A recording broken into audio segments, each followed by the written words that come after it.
اعوذ باللہ من الشیطان الرجیم بسم اللہ الرحمن الرحیم۔ دوستو، ایک دفعہ اللہ رب العالمین نے پیغمبر حضرت سیدنا سلیمان علی نبینا و علیہ الصلاۃ والسلام اپنے لشکر کو کٹھا کر کے اللہ رب العالمین دی ذات کو قحط سالی کو دور کرن واسطے، بارش دی دعا کرن واسطے جنگل دو ویندے پے ہن۔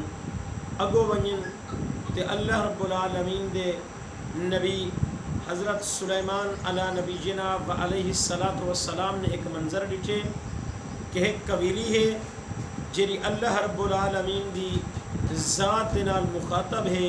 اللہ رب العالمین دی ذات کو دعا بھی منگ دیے، یا اللہ میں دعا منگ دیاں کہ اتنا تپش ہے، گرمی ہے، قحط سالی ہے، اے رب العالمین بارش تے عطا فرماویں ہا۔ اللہ رب العالمین نے فوراً وحی کی ہے، اے میرا نبی سلیمان تو واپس لگا ون، دعا نہ منگ، میں شام کو اللہ رب العالمین اج بارش عطا کرے ساں۔ یا اللہ کیا وجہ ہے؟ دعا منگنا تو عبادت ہے، تو میں کو کیوں پیا رکے نہیں دعا کو لوں؟ یا اللہ بارش دیونی تو اوے ہی بھی دعا تو منگے لوں۔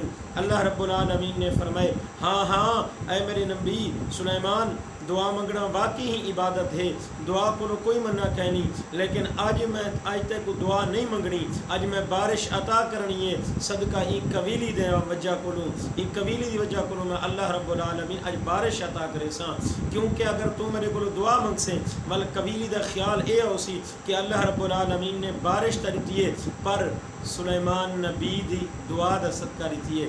آج میں بارش دینا، لیکن دینا قبیلی دی وجہ کو ہاں، قبیلی خوش تھی ویسی کہ اللہ رب العالمین نے بارش دیتی ہے، میری دعا قبول کیتی ہے۔ دیکھو تو صحیح وہ کریم اللہ کتنا اپنی مخلوق نال محبت کرے دے، ایک قبیلی دے نال دی محبت اتنا ہے کہ دوستو اللہ رب العالمین قبیلی دی وجہ کو بارش عطا کر دیتی ہے۔ تے اللہ رب العالمین دا بندہ جرا اشرف المخلوقات ہے، اگر او اللہ رب العالمین دی ذات نال محبت کرے، او پیار کرے، جنہاں او دعا منگسی اور ہووے بھی سونے نبی علیہ الصلوۃ والسلام دا امتی، اللہ رب العالمین ان دی دعا کیویں نہ قبول فرمائے سی۔ رب اپنی ہر مخلوق دی گال سندا بھی ہے اور انہیں دی دعا قبول بھی فرمائے دے۔ اس خاطر انسان کو چاہیے کہ ایک قحط سالی جری اندی پئی ہے کہ سال گزر گئے بارش نہیں تھی، اللہ رب العالمین دی ذات کو دعا منگو، اللہ رب العالمین اپنی رحمت والی بارش عطا فرمائے۔ آمین بجاہ النبی النبی۔